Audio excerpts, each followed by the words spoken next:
Good afternoon, Colin here with Techout, and today we're going to be taking a look at this Anker power bank. This is the new model with the retractable cable. This is the 25,000 milliamp hour, 165 watt total output power bank right here. And I picked this up on their website, I think when it first came out, because I think it was still technically in pre-order, for $89.99. It had a $10 off discount on it when it first came out. It looks like it is currently $99.99. And I really like this power bank. I've seen it on a couple other channels. What Would Josh Do? Does a ton of power bank videos. He's actually kind of gotten me into these different types of power banks and kind of having a collection of them almost. So we're going to take a look at some of the features of this. I was going to compare this to my 27,000 milliamp hour prime power bank with the app and all that kind of stuff, but unfortunately that power bank died a slow, painful death throughout today. Of course, right before I made this video. No fault of the power bank itself. I had it in a bag, and it was at the bottom of the bag, and a water bottle leaked, and the power bank got wet, and throughout the day, it kind of just slowly stopped working. So I don't have that one anymore. I mean, I have it, but it doesn't work. So we're going to take a look at this. This one's pretty cool. It does have a higher resolution display compared to the other one, in my opinion, and they do advertise it as that. So you can see I've got one charge cycle on it. My other one actually only had 9 cycles on it before I, unintentionally killed it. So one cycle on this one gives you the battery health right there. We can cycle through. This one's really simple on the modes and stuff like that. It doesn't have any type of settings or anything like the other one did, where you could change the screen brightness, the screen time, the port output, because the other one you could make it so like the port, you could make it only do output, and that's helpful if you were trying to charge something from it that was maybe trying to charge the power bank instead of get charged from the power bank. You could make it so that port was only output, it wouldn't accept power in. I actually did that a couple of times when I was demonstrating a power bank and charging it with the power bank.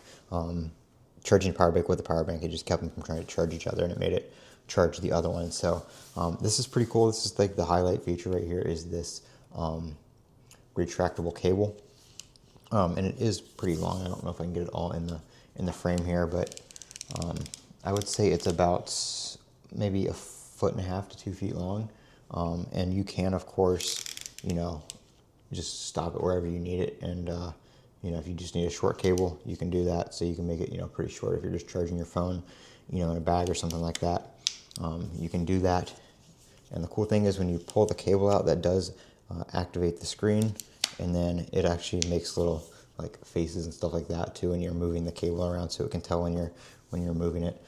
So there's that cable. This is a lanyard and a braided cable as well. So this is also a USB cable, and both of these can be used for power input. So any of the USB-C options can charge the power bank. You can plug it into a power source with this, or you can plug in an existing cable right here to the port. So I have my OnePlus here. I actually have my OnePlus and my S24 Ultra. So we're going to go ahead and plug these guys in and just show you what it does and the information that it gives you. So let me just get this set up here. There we go.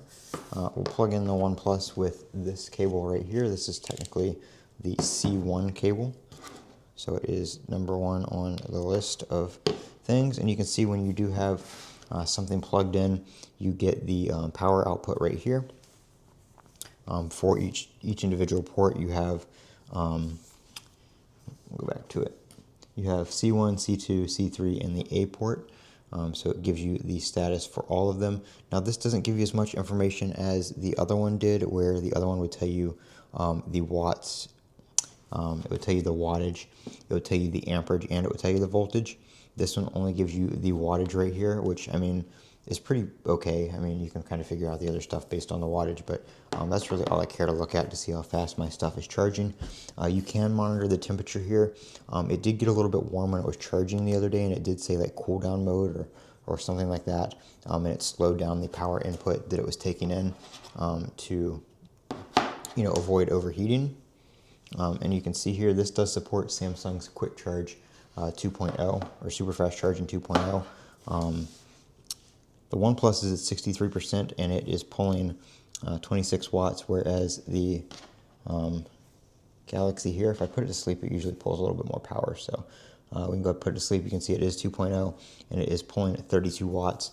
The power bank does default back to this screen right here where it shows you the battery level. And then up on the top here, it does say output 59 watts. And then you can still cycle back through everything right there and go back to that screen. So it does do that.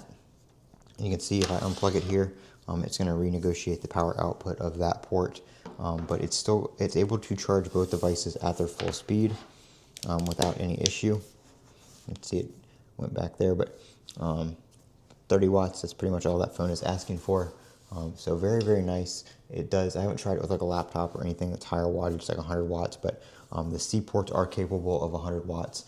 And you can check out their website and they'll give you the detailed information on the power output if you're using multiple devices and stuff like that. But very nice power bank. When you go to charge it, it does give you the time until it's fully charged. One thing this one doesn't do is it doesn't tell you the time until discharge. It only tells you the time until it's fully charged again when it's charging. And you can see it has this little winky eye kind of animation up there, little face when it's idle and there's nothing on there. But if you mess with the cable right here, you can get it to do like little faces sometimes. Like you could see it on the screen a minute ago. It did it. It doesn't do it every time, but if you mess around with the cable and stuff like that, it'll do little animations and stuff like that. So overall, really good power bank. It charges pretty fast. I believe it charges at 100 watts max input, and then like I said, 100 watts output on the USB-C port. On any of the USB-C ports, I believe. And then, of course, it's not going to do all three of them at the same time at 100 watts because it is max 165 watts, but it still has some pretty good power output. So I'm going to put a link down in the description to where you can pick this up, as well as a product link right here directly on YouTube to where you can pick one up directly from Anker. I'm Colin with Techout. Don't forget to comment, rate, and subscribe. And as always, have a great day.